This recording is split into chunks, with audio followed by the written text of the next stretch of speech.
పల్లె పాలనపై ముద్ర చూపేనా సర్పంచుల కొలువుదిరిన మహిళా నేతలు.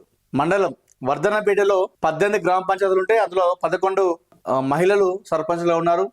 రాయపర్తిలో 40 గ్రామ పంచాయతీలు ఉంటే అందులో 21 మంది మహిళలు ఉన్నారు. పర్వతగిరిలో 33 గ్రామ పంచాయతీలు ఉంటే 19 మంది మహిళలు సర్పంచ్గా ఉన్నారు. సంఘంలో 32 మంది గ్రామ పంచాయతీలు ఉంటే 16 మంది మహిళా సర్పంచ్లు ఉన్నారు. గీసుకొండలో 21 గ్రామ పంచాయతీలు ఉంటే 11 మంది మహిళలు సర్పంచ్గా ఉన్నారు.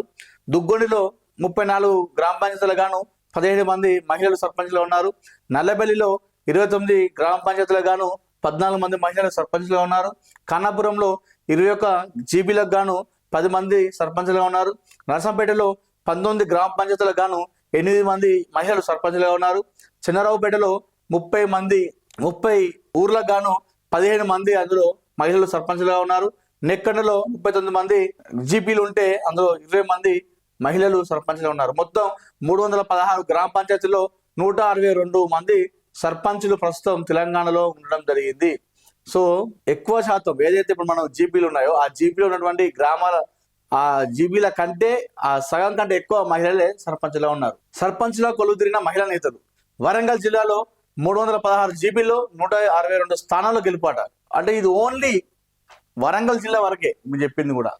వరంగల్ జిల్లాలోనే 162 మంది సర్పంచులు మహిళా సర్పంచులు ఉన్నారు. ఆత్మవిశ్వాసంతో పాలన పగ్గాలు. ఇటీవల జరిగిన పంచాయతీ ఎన్నికల్లో అధిక భాగం మహిళలే సర్పంచ్ స్థానాలు గెలుచుకున్నారు. వీరిలో చాలా మంది రాజకీయాల్లోకి తొలిసారి అడుగుపెట్టిన వారే ఉన్నారు. ఈ రంగంలో రాణించాలంటే ఓర్పు నేర్పు కావాలి. భర్త చాటు తండ్రి చాటు బిడ్డగా రాజకీయం చేయకుండా తన శక్తియుక్తులను ఉపయోగించుకొని వచ్చిన అవకాశాలను సద్వినియోగం చేసుకోవాలి. పంచాయతీలకు 2 ఏళ్లుగా పాలక వర్గాలు లేక పాలన గాడి తప్పింది. ప్రత్యేక అధికారి పాలనలో ప్రజలు అనేక ఇబ్బందులు పడ్డారు. ఆర్థిక సంఘం నిధులు రాక సమస్యల వలయంలో కొట్టుమిట్టాడుతున్నారు. జిల్లాలో చాలా వరకు జీపీలతో పాటు అంగన్వాడీ కేంద్రాలకు పక్క భవనాలు లేవు.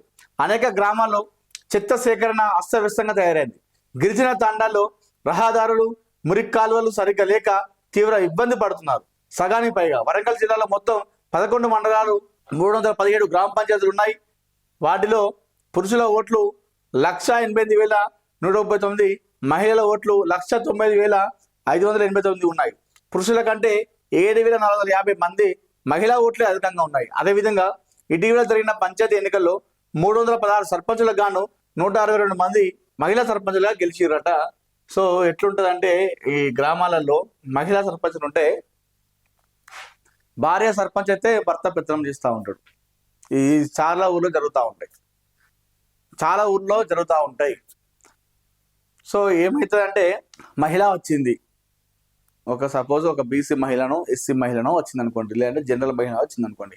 ఇప్పుడు ఏం చేస్తారు అంటే ఎవరైతే నిలుచుకుందాం ఒకవేళ పురుషులకు వస్తే, ఒకవేళ మహిళకు కాకుండా పురుషులకు వచ్చినట్టయితే ఎవరైతే నిల్చుందాం అని చెప్పేసి అనుకుంటారో వాళ్ళు ఏం చేస్తారు, వాళ్ళకి రాలేదు కాబట్టి మహిళలు కాబట్టి వాళ్ళ బిడ్డకో లేదంటే వాళ్ళ భార్యకో ఇచ్చి నిల్చోబెట్టిస్తారు. ఇది అన్ని గ్రామాల్లో ఇదే తంతు, ఇదే కథ జరుగుతూ ఉంటుంది. అయితే ఏం చేస్తారు, సరే మహిళకి ఇచ్చారు, ఏదో రకంగా అయితే వాళ్ళ భార్య నిల్చోబెట్టిండు, వాళ్ళ బిడ్డను నిల్చోబెట్టిండు, ఏదో ఒకటి జరిగింది, వాళ్ళ తల్లిని నిల్చోబెట్టిండు, అయిపోయింది. నిల్చోబెట్టిన తర్వాత కనీసం వాళ్ళకి 5 సంవత్సరాల కాలంలో ఏమైనా చెప్తారంటే వాళ్ళు ఏది చెప్పరు. వాళ్ళకి కనీసం ఇలా చేయాలి, ఇలా ఉండాలని చెప్పేసి, ఎందుకంటే అది ఫ్యూచర్లో వాళ్ళకి ఉపయోగపడుతుంది కదా. ఎప్పుడు ఇక నువ్వే ముందుండి నువ్వే నడిపించడం కాదు కదా. ఆమెకు వచ్చింది ఎందుకు ఇస్తారు, రాజ్యాంగం ఏం చెప్తా ఉంది, రాజ్యాంగం చెప్పేది ఏంటిది అక్కడ. ఈ ఎన్నికలు ఎందుకు పెడతారు, ఆర్థిక సామాజిక సమానత్వం కోసం. అటు అందరూ కూడా రాజకీయంగా ఎదగాలి, ఆర్థికంగా ఎదగాలి, సామాజికంగా ఎదగాలి. సో స్త్రీ పురుష భేదాలు ఉండద్దు అని చెప్పేసి ఈ ఎన్నికలు పెడతా ఉంటారు. ఇక్కడ వచ్చిన తర్వాత కూడా వాళ్ళ భార్య నిల్చోబెడతాడు, వాళ్ళ తల్లి నిల్చోబెడతాడు, పెట్టి ఏం చేస్తాడు అంటే మొత్తం ఆయన నడిపిస్తాడు. మరి 5 సంవత్సరాల అమ్మ ఇట్లుంటుంది, ఇట్లా చేయాలని చెప్పేసి కనీసం ఒక్క మాట కూడా నేర్పించారు. ఓన్లీ వాళ్ళను ఇప్పుడు గెలిచిన మహిళను ఏం చేస్తారంటే ఓన్లీ మీటింగ్లకు తీసుకెళ్ళడం, తీసుకురావడం, ఏదైనా ఉంటే సంతకం పెట్టేయడం, ఇక్కడి వరకే పరిమితం చేస్తారు. ఒక జెండా ఎగరేసేటప్పుడు మాకు జెండా ఎగరేస్తారు కావచ్చు, అంతే మహిళలు. ఇవి తప్పితే వాళ్ళని ఎల్లా కూడా ఇన్వాల్వ్ కానివ్వరు, వాళ్ళు ఎందులో కూడా ఇన్వాల్వ్ కానివ్వరు. సో వాళ్ళు ఓన్లీ రిజర్వేషన్ వచ్చింది కాబట్టే నువ్వు నిల్చోవాలి, అంతేగాని నీకు ఇది అవసరం లేదు అన్నట్టుగా చేస్తారు. ఇప్పుడు నువ్వు నేర్పిస్తే రేపటి రోజున ఉపయోగపడుతుంది కదా. ఇప్పుడు సడన్గా ఏదో ప్రెస్ మీట్ పెడతారు, సరే ఏదో మాట్లాడాల్సి వస్తుంది. ఏం మాట్లాడుతుంది పాపం? నువ్వు ఏదైనా చెప్తేనే కదా, నువ్వు ఏదైనా గైడ్ చేస్తేనే కదా ఇట్లా ఇట్లా జరుగుతుంది, ఈ నిధులు ఇట్లా వస్తాయి అమ్మా, లేదా నిధులు ఇట్లా వస్తాయిరా అని చెప్పేసి వాళ్ళ బిడ్డను ఎవరు నిల్చుంటే వాళ్ళు చెప్తే వాళ్ళకి అర్థమైపోతుంది. దాన్ని బట్టి వాళ్ళు ఫాలో అవుతారు. ఎవరైనా వచ్చి సడన్గా ఏమైనా అడిగితే చెప్పకపోతే పరువు పోతుంది కదా. సో ఈసారి ఎవరైతే మహిళా సర్పంచ్ ఉన్నారో వాళ్ళ కొడుకులో లేదంటే వాళ్ళ భర్తలో ఖచ్చితంగా మీ భార్యలకో లేకపోతే మీ తల్లికో సర్పంచ్గా ఉన్న వాళ్ళకి మీరు మోటివేట్ చేయండి. అమ్మ ప్రతి ఆదివారం ఇట్లా జరుగుతుంది, ఇట్లా లేదంటే ప్రతి సోమవారం నాడు ఇట్లా మనకు మీటింగ్, గ్రామ పంచాయతీ మీటింగ్ ఉంటుంది. ఆ మీటింగ్లో మనకు ఎన్ని నిధులు వస్తాయి, ఏం వచ్చిందని చెప్పేసి మనం మాట్లాడుకోవాలి. సో ఇట్లా వచ్చినప్పుడు దీన్ని ఇట్లా వేయాలి, ఏ కార్మికుడిని ఎటు పంపించాలి, చెత్త వేసే వాళ్ళను ఎప్పుడు పంపించాలి, వాళ్ళకు ఎలాంటి సమస్యలు ఉన్నాయి ఏంటి అని చెప్పేసి మొత్తం ఓవరాల్గా ఎక్స్ప్లెయిన్ చేయాలి, చెప్పాలి. చెప్పకపోతే ఏ లాభం? అంటే వాళ్ళు ఓన్లీ రిజర్వేషన్ వచ్చినప్పుడు దానికి నిల్చోడానికి మాత్రమే పనిచేస్తారు, అంతేనా? వాళ్ళు అధికారం చేయొద్దు, వాళ్ళు ఆ సర్పంచ్ హోదాను అనుభవించద్దు, కేవలం సంతకం పెట్టడానికి నిల్చోడానికి మాత్రమే పనిచేస్తున్నారు ఈ మధ్య కాలంలో చాలా మంది కూడా సర్పంచులు. ఇదే తంతు జరుగుతూ ఉంది చాలా గ్రామ పంచాయతీలో. చాలా కాదు, ఓవరాల్ అంతే ఉంటుంది. ఇప్పుడు ఓవరాల్గా అంతే ఉంటుంది.